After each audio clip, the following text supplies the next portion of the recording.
All right, everyone. Thank you so much for tuning in. I first want to mention that the learning that we're going to do tonight is in memory of Shmuel ben Sender, a dear friend of one of our students. And it's always great to do a shiur and enhance our own learning, but tonight we're going to do it with Shmuel ben Sender in mind and hope that that will give him an aliyah for his neshama.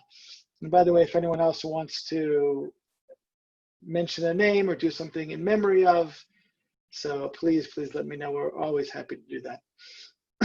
And on that note, let's dive in.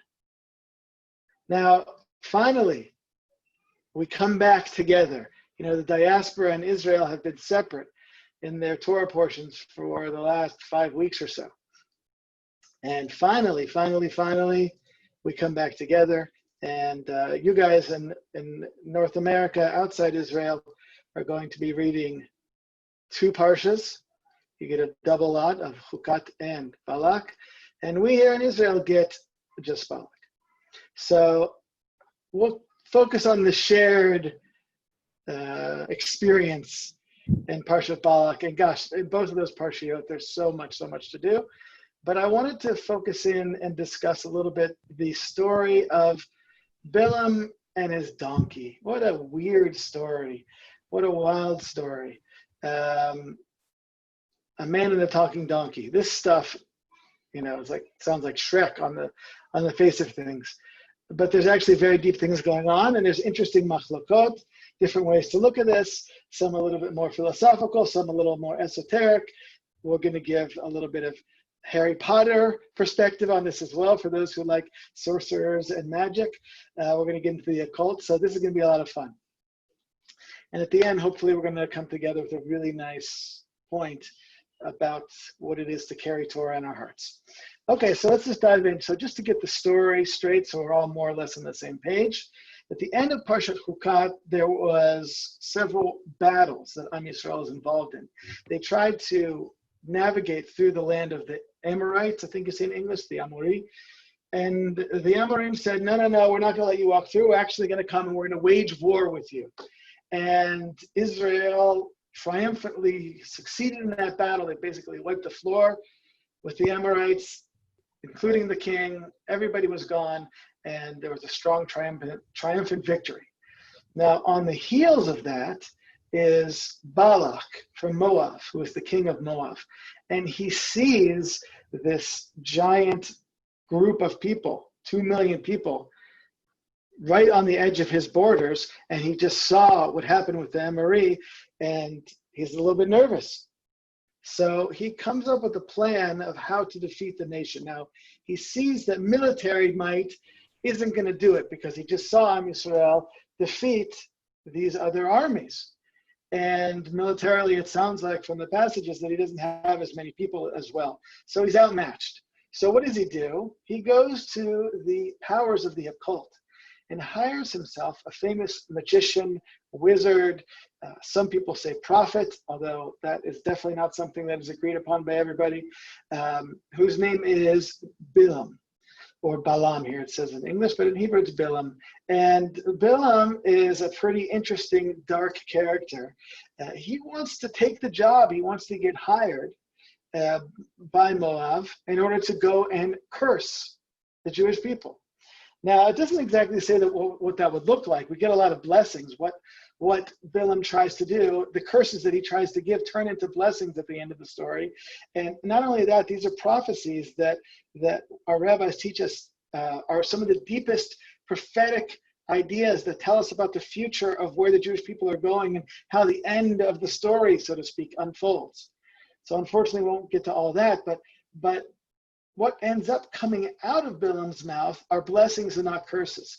But somehow Billim is apparently known for this power to curse, okay, to inflict harm upon others using words, using curses. Now we'll see what happens if he's able to do that and how that works here and his pet donkey, how things work. Now, this is directly after he's been solicited twice by the Moabites, the Moavim, and specifically Balak. Okay, so the first time he says, I can't go, I'm sorry, God won't let me go. And the second time, he seems to get some sort of buy-in by God and talking to God to be able to go. However, as he tries to leave to go with the Moabites, to go to Balak, the king of Moab, things don't go so well. And that's where we're picking up the story right here. So we'll just go in English as we have been for time's sake. When he arose in the morning, Billim saddled his ass, saddled his donkey, and departed with the Moabite dignitaries. So he's going off, and he's going off with the bigwigs from Moab. But God was incensed at his going. So an angel of the Lord placed himself in his way as an adversary. He was riding on his she-ass, his donkey, with his two servants alongside. When the ass caught sight of the angel of the Lord standing in the way with his drawn sword in his hand. In other words, suddenly there's an angel, a malach, that appears that the donkey either sees or senses. It's not exactly clear what happens there. And what happens? The donkey swerved from the road and went into the fields. Billim's not very happy about this, so he starts to beat his donkey and try to turn the donkey back to the road. I mean, this is pretty embarrassing, right? I mean, he's with these dignitaries who are supposed to be escorting him. He's supposed to be a bigwig. They're going to pay him big bucks in order to curse.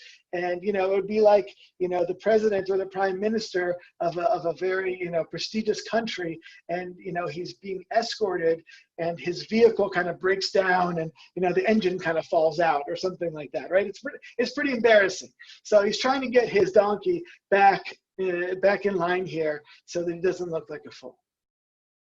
So what happens now? The angel of the Lord does station himself in a lane between the vineyards with a fence on either side. The ass, the donkey, seeing the angel of the Lord, pressed herself against the wall and squeezed Billim's foot against the wall. So he beat her again.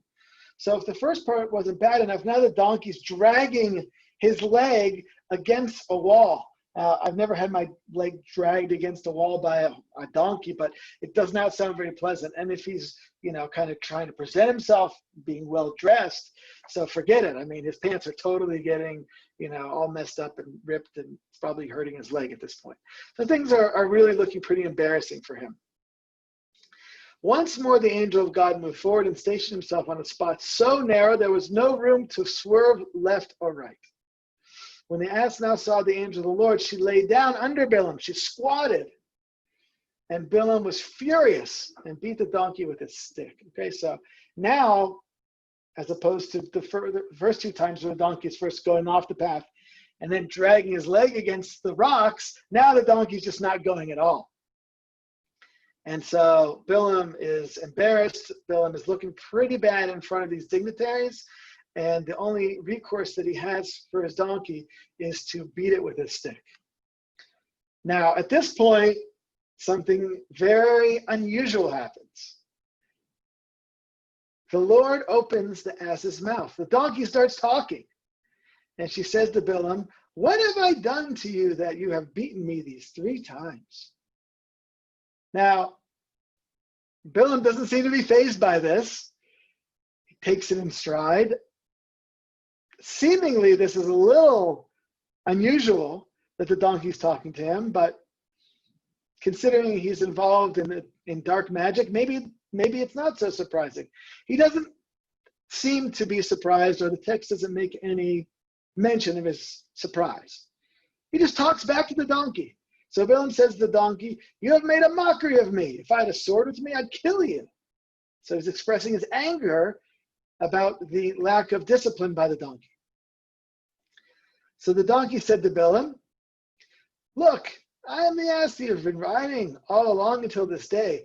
Have I been in the habit of doing thus to you?" In other words, look, I've been a good donkey to you. I've carried your loads. I've even carried you. We'll see in a little bit, at least according to the Zohar, that the donkey has been a little friendlier than we would have imagined. And the donkey said, "Look, I've been good to you. Why are you giving me such a hard time? Why are you hitting me? Don't you realize that I'm a pretty obedient donkey? Have I ever done anything like this before?" And Billim says simply no. So then the Lord uncovered Billim's eyes. Interestingly, seemingly the donkey was aware of something that Billim was not.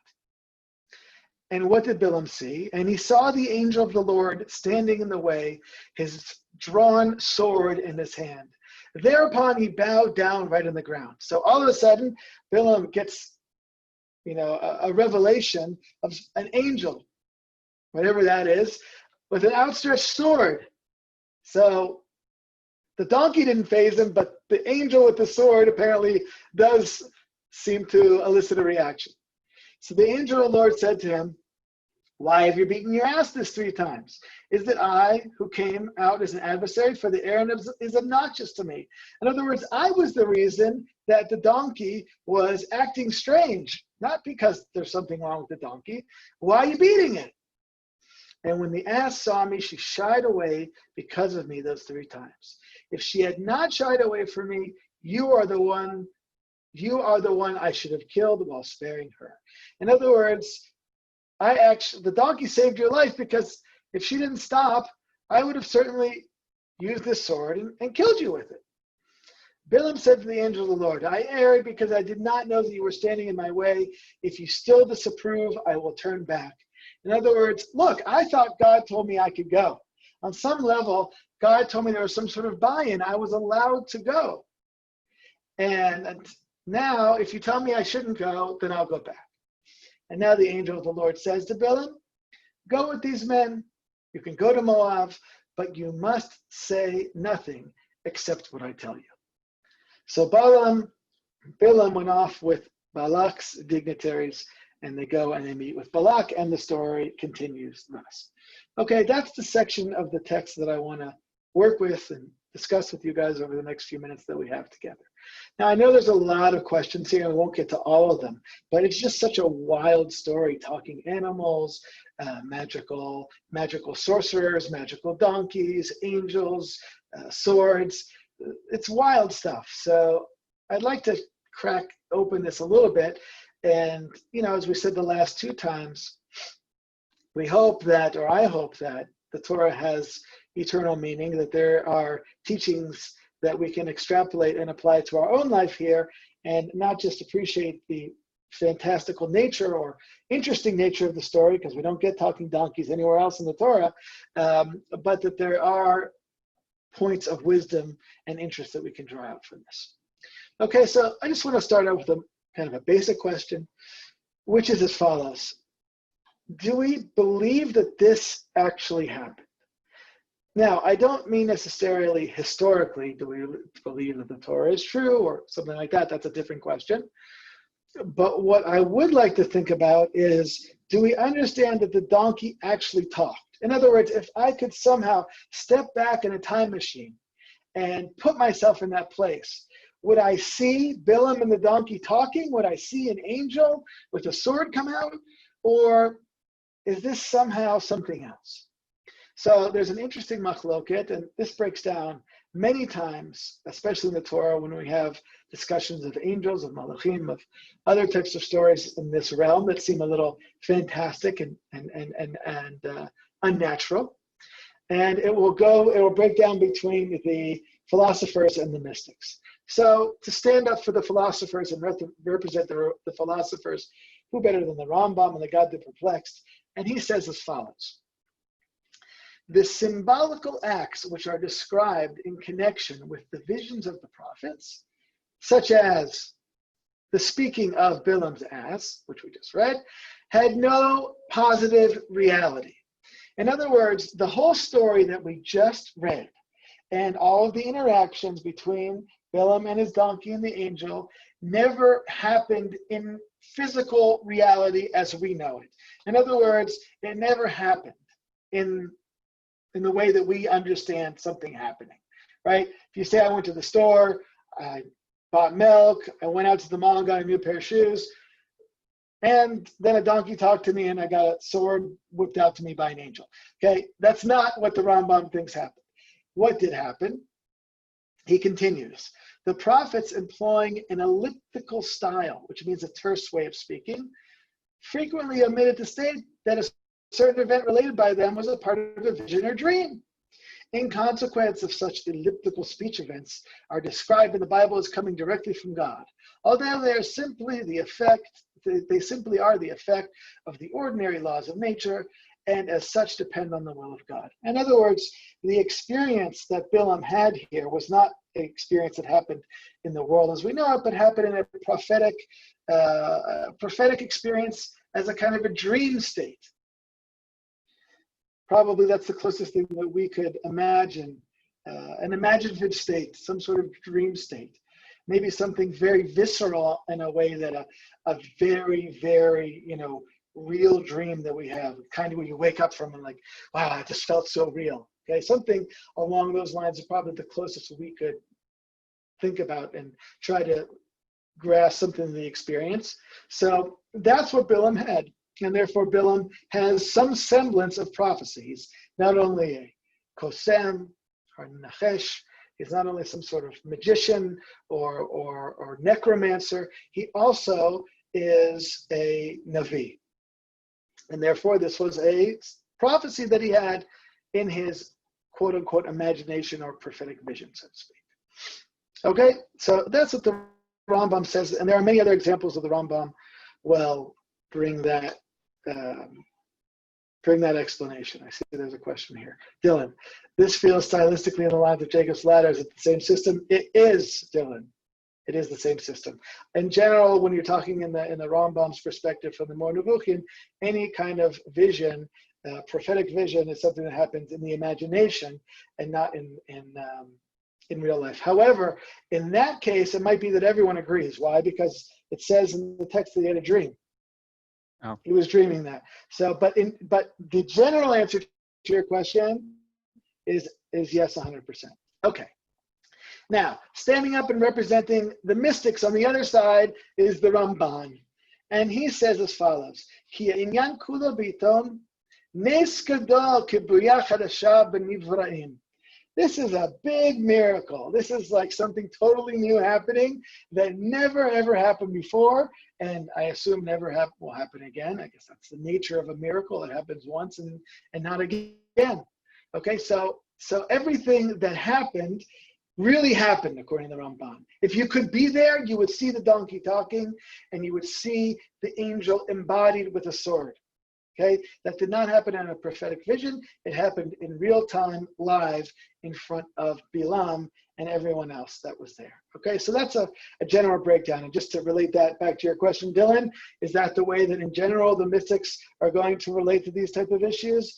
As far as I understand, yes. When they say in the Torah, mystics sometimes tend to be more, what's the best way to say this? Like literalists.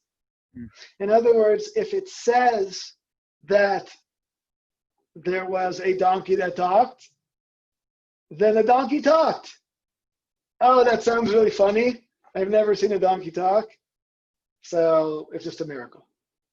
Okay? Shira, who's spending time on the farm, are there any talking donkeys or animals on your farm? Have you ever experienced this? You would call this a nace as well? I have not experienced this, but my mom's favorite thing is to imagine what they're saying to each other. So like the animals when they're together, you can make a little dialogue there. That's awesome. That's awesome. Okay, so here you can insert this dialogue, into your animals out there and, kind of play out the parsha. Okay, now the next question I want to get to with you guys is, well, okay, so what? What's happening here? Why did the angel come, and why did God make the donkey talk, whether it's in a prophetic vision or it's some sort of crazy miracle? Why? What is this about? What is this trying to teach us? How is this meaningful to us today reading the story? Okay, so the Ramban, Nachmanides, continues and gives an answer, and this is a kind of a thread that many, and I would say most of the Mefarshim, most of the commentators take on this story, which is an interesting point that brings up a lot of other questions, but let's see what he says. So he says here in the bold, V'tamane says, what's the reason for it? La'arot lebilam mi tzam pele adam. On a very simple level, without going through all the words, God wants to teach Billim who is the giver of speech. Where does that faculty come from? And the idea here is, And Rabbeinu Bechaya speaks this out even a little bit clearer. Rabbeinu Bechaya was also a medieval Sephardic mystic. He was in Spain and a student of the Ramban. And he says, yeah, that's exactly the point. Because just as God puts words in the mouth of the donkey, so too God puts words in the mouth of Billim. The faculty of speech, the ability to speak, the ability to articulate oneself, that faculty is all from the divine. Now this is going to play itself forward because Billim is going to try to somehow manipulate the situation in order to do as Balak says, get a big prize and curse Am Yisrael. He ends up blessing them. He tries 4 separate times, and each time he is unsuccessful and fails. So we see this theme kind of moving forward. But on a broader level, when we kind of take that idea and we look at ourselves, so that power of speech, that faculty to be able to express ourselves, and words are amazing, and there's so much to say about this for good and for bad. Words create relationships. Words create worlds. God created the world with words. So words have this incredible power to build. I mean, they're building all that we're doing tonight and always in all of our relationships. They also have the power to destroy. And the Jewish tradition puts a tremendous emphasis on speech. Everything from Lashon Hara to Ona'at, Devarim. If you look into this stuff in Halacha, in Jewish law, there's a tremendous emphasis on speech and how it should be used properly. But at the end of the day, this is something that emanates from the divine, and we need to be appreciative of that, the words that come out of our mouth. Maybe they feel like our words, but that faculty, that ability is something gifted to us from the divine, and it is an incredible, incredible gift. Now, I know what Dylan's thinking. Dylan is thinking the following. What about free will? What do you mean God put the words in the mouth? Okay, how can it be? Don't we have power over that faculty of speech? Yes. And no. It's either, we're not going to be able to go through this, right, in the next 8 minutes. But it's either a paradox or beyond our understanding. Okay, and we can get into that more in the kind of the Q&A afterwards. But I just want to leave it there for now. But just to keep it simple and to make sure that we get through these other points, the faculty, the ability, the unique gift of speech is something that emanates from the divine. Okay, now. This is a little bit in the occult, a little bit dark. This gives us a different perspective on Billim and what a dark figure he is, at least in the eyes of the Zohar and the mystical tradition. Now, Rabbeinu Bechaya, as I mentioned, he's a mystic, he's a student of the Ramban. And he says as follows, that basically, that there's a hint here.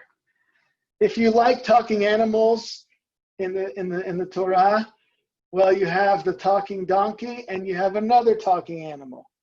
Everybody's favorite, the talking snake. Don't forget that one. That everyone loves the talking snake, right? So it's interesting, says Rabbeinu Bechaya, that both the snake and the donkey are both talking animals. And now if we just think about and meditate on the snake for 1 second, those words are the words that poison all of humanity. Now, we're not going to be able to go through that story, but the words of the snake, the speech of the snake, coming from the Yetzer Hara, from the dark side, right, from the Sitra Achra, whatever language we want to use, from the darker side, from the necessary evil part of reality, those words are the venom that were spewed into humanity, and we're still trying to work through that. Okay, so anytime we point and make a connection back to Gan Eden, back to the Garden of Eden, and back to the snake, it's never a pleasant comparison. And what Rabbeinu Bechaya says is, well, what's happening here is, yes, Billim is no different than the donkey. Just as the God can make the donkey talk, God can make Billim talk, and the snake also is a mouthpiece for something that the divine wants to articulate to us. All of these three are mouthpieces for something the divine wants to share. Now, how does this work? look at the Zohar here. This is very, okay, anyone who doesn't like PG-13 or R-rated images, this is a wild Zohar. You can mute it for the next 30 seconds.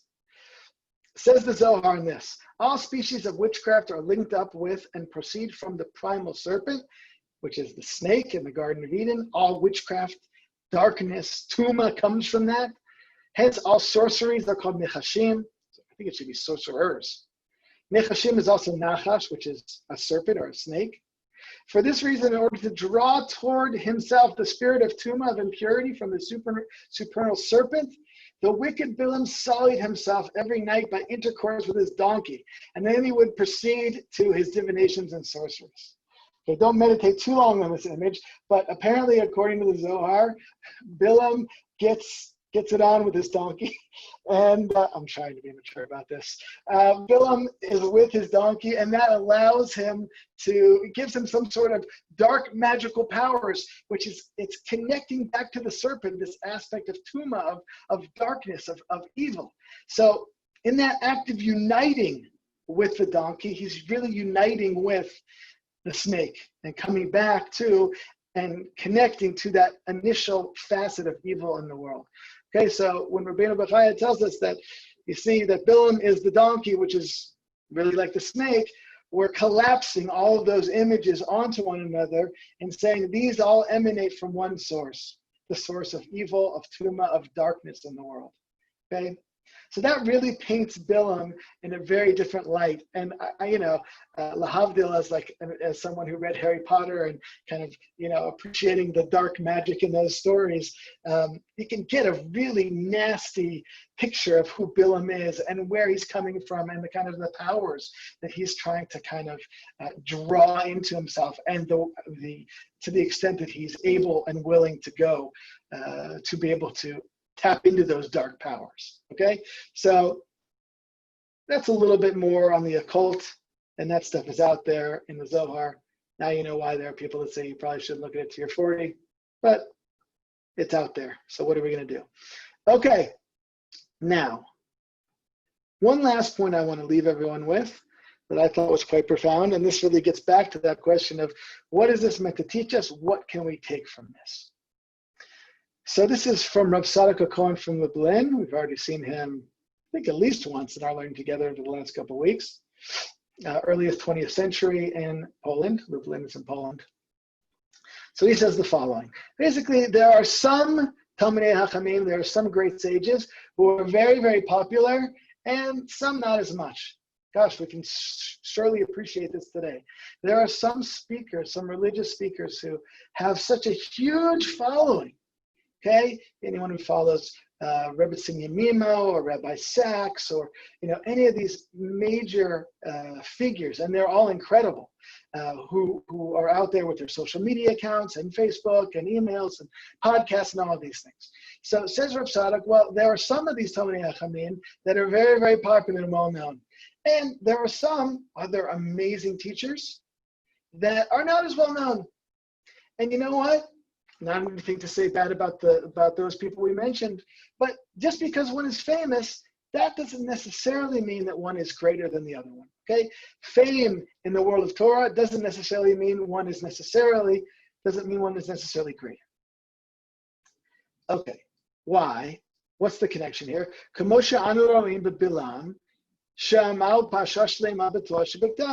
see even this by Billim, who spoke a whole parashah. The whole Torah, the whole Parshat Balak is about Billim. Now, I've just painted a pretty, not intimate, but a pretty dark and telling picture of this guy. Now, if we're talking about the Torah as the revelation of God's will, what the divine plan for the world is, a spiritual vision for the Jewish people, all of a sudden I get this image of Billim. How does he fit into this? Well, Billim is also a vehicle and a mouthpiece for Torah. Okay, and Rav Tzadok goes on to explain, you see this by the story of Acher and Rebbe Meir. There was a famous kofar, a famous apostate, named Elisha ben Abuya, who went off the path. And he was a great sage, but he left the Jewish tradition. Nevertheless, Rebbe Meir, his student, one of the greats, right? Every mission that we have is, if it doesn't mention someone else's name, it's Rebbe Meir's Mishnah, is connected to Acher. Okay, it's connected to Rebbe Meir, and Rebbe Meir still learns from Acher. Okay, so Divrei Torah can come through someone who's a total apostate, someone who totally leaves the Jewish tradition. It comes through Billim, it can come through Billim's donkey. Divrei Torah, God's word, so to speak, God's revelation, God speaking to us. And this is really the point that I want to leave with. God speaking to us can happen through very unusual means, not necessarily from holy means. Divrei Torah can come through the most base means, a donkey. In Hebrew, the word chamor, donkey, also means physicality. The most physical of things can be expressive of the most spiritual of things. So Divrei Torah can come from the most unusual places. However, and this is the point that Rav Sadok wants to say, "Aval tzarich rachamim gedolim shiyu divrei Torah nivlaim belibo, v'shiyehu kach kamo midivrei Torah shemesig umotzi mipiv." We want the Torah that we have inside of us, you and I, to be integrated into our personality, to be soaked into our hearts, so to speak. In other words, when we speak Divrei Torah, when we share these ideas, we want them to be something as an extension and expression of who we are. Not like Billim's donkey, who's just as a mouthpiece for Divrei Torah. You can have people who don't integrate ideas into themselves, who don't live these ideals, who aren't integrated in this way, who don't live with integrity. These people can say beautiful words of Divrei Torah. Nevertheless, it's not a part of them. It's not soaked into their heart. So who do I want to be? When I share Torah, when I speak words that are hopefully true, share ideas, speak about things that are meaningful, are these ideas that are integrated into my personality, or are these things that I'm just a mouthpiece for? And if we look at ourselves in the mirror and really think about the words that we use and the ideas that we share and the way that we talk to people, we can know in our hearts whether what we're sharing is something very superficial or it's something that's really meaningful for us and comes from the heart.